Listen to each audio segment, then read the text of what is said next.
Chapter 1. My best friend shops for wedding dress. My nightmare started like this. I was standing on a deserted street in some little beach town. It was the middle of the night. A storm was blowing. Wind and rain ripped at the palm trees along the sidewalk. Pink and yellow stucco buildings lined the street, their windows boarded up. A block away, past a line of hibiscus bushes, the ocean churned. Florida, I thought, though I wasn't sure how I knew that. I'd never been to Florida. Then I heard hooves clattering against the pavement. I turned and saw my friend Grover running for his life. Yeah, I said. Hooves. Grover is a satyr. From the waist up, he looks like a typical gangly teenager with a peach fuzz goatee and had a bad case of acne. He walks with a strange limp, but unless you happen to catch him without his pants on, which I don't recommend, you never know there was anything unhuman about him. Baggy jeans and fake feet hide the fact that he's got furry hindquarters and hooves. Grover had been my best friend in 6th grade. He'd gone on this adventure with me and a girl named Annabeth to save the world. But I hadn't seen him since last July when he set off alone on a dangerous quest. A quest no satyr had ever returned from. Anywhere in my dream, Grover was hauling goat tail, holding his human shoes in his hands the way he does when he needs to move fast. He clopped past the little tourist shops and surfboard rental places. The wind bent the palm trees almost to the ground. Grover was terrified of something behind him. He must have just come from the beach. Wet sand was caked in his fur. He had escaped from somewhere. He was trying to get away from something. A bone-rattling growl cut through the storm. Behind Grover, at the far end of the block, a shadowy figure loomed.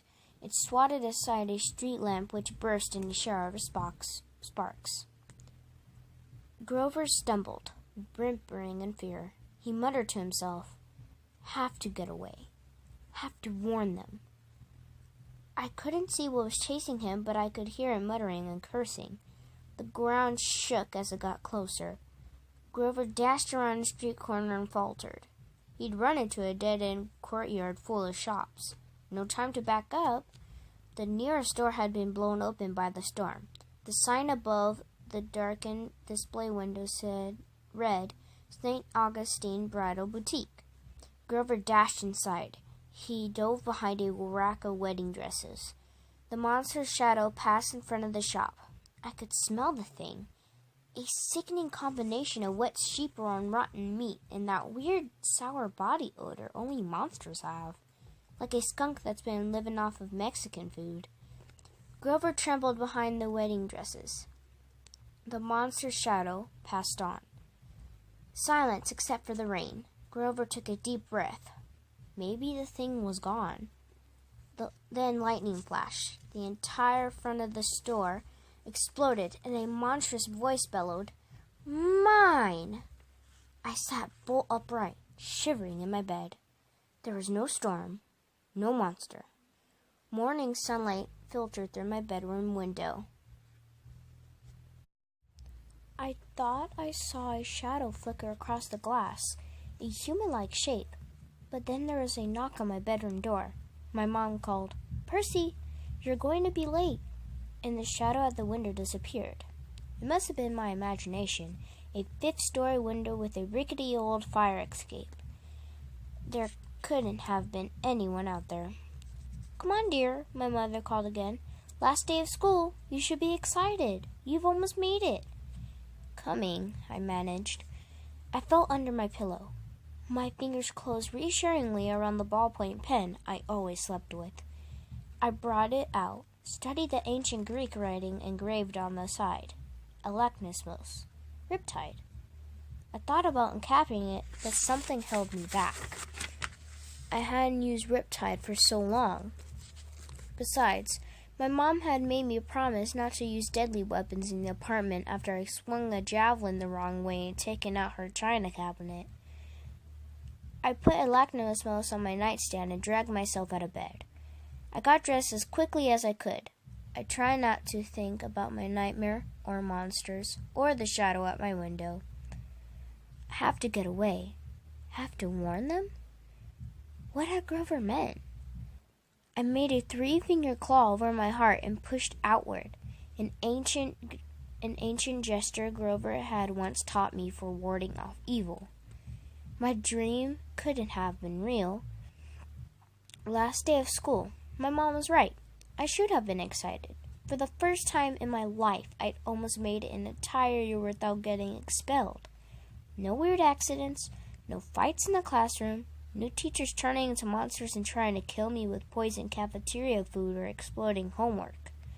Tomorrow, I'd be on my way to my favorite place in the world, Camp Half-Blood. Only one more day to go. Surely even I could have messed that up. As usual, I didn't have a clue how wrong I was. My mom made blue waffles and blue eggs for breakfast. She's funny that way, celebrating special occasions with blue food. I think it's her way of saying anything is possible. Percy can pass 7th grade. Waffles can be blue. Little miracles like that.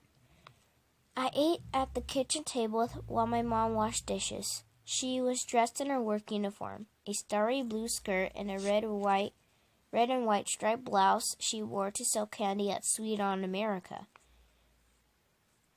Her long brown hair was pulled back in a ponytail.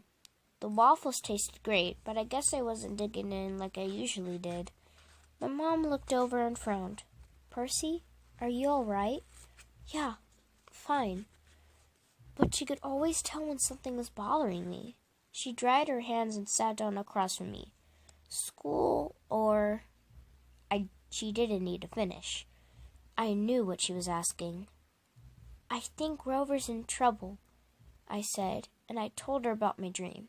She pursed her lips. We didn't talk much about the other part of my life. We tried to live as normally as possible, but my mom knew all about Grover. "I wouldn't be too worried, dear," she said. "Grover is a big satyr now. If there were a problem, I'm sure he would have heard from camp." Her shoulders tensed as she said the word camp. "What is it?" I asked. "Nothing," she said. "I'll tell you what. This afternoon, we'll celebrate the end of school. I'll take you and Tyson to that Rockefeller Center, to that skateboard shop you like." Oh man, that was tempting. We were always struggling with money. Between my mom's night classes and my private school tuition, we could never afford to do special stuff like shop for a skateboard. But something in her voice bothered me. "Wait a minute," I said. "I thought we were packing me up for camp tonight." She twisted her dish rag. "Oh dear. About that. I got a message from Kyron last night." My heart sank. Kyron was the activities director at Camp Half-Blood. He wouldn't contact us unless something serious was going on. "What did he say?" "He thinks it might not be safe for you to come to camp just yet. We might have to postpone." "Postpone? Mom, how can it not be safe? I'm a half-blood. It's like the only safe place on earth for me." "Usually, dear, but with the problems they're having." "What problems?" "Percy, I'm very, very sorry. I was hoping to talk to you about it this afternoon. I can't explain it all now. I'm not even sure Kyron can. Everything happened so suddenly. My mind is reeling. How can I not go to camp?" I wanted to ask a million questions, but then the kitchen clock chimed the half hour. My mom looked almost relieved. 7:30, dear. You should go. Tyson will be waiting. "But, Percy, we'll talk this afternoon. Go on to school." That was the last thing I wanted to do, but my mom had this fragile look in her eyes. A kind of warning, like if I pushed her too hard, she'd start to cry. Besides, she was right about my friend Tyson. I had to meet him at the subway station on time or he'd get upset. He was scared of traveling underground alone. I gathered my stuff, but I stopped in the doorway. "Mom, this problem at camp, could it have anything to do with my dream about Grover?" She wouldn't meet my eyes. "We'll talk this afternoon, dear. I'll explain as much as I can. Reluctantly, I told her goodbye. I jogged downstairs to catch the number 2 train. I didn't know it at the time, but my mom and I would never get to have our afternoon talk. In fact, I wouldn't be seeing home for a long time. As I stepped outside, I glanced at the brownstone building across the street. Just for a second, I saw a dark shape in the morning sunlight. A human silhouette against the brick wall. A shadow that belonged to no one. Then it rippled and vanished.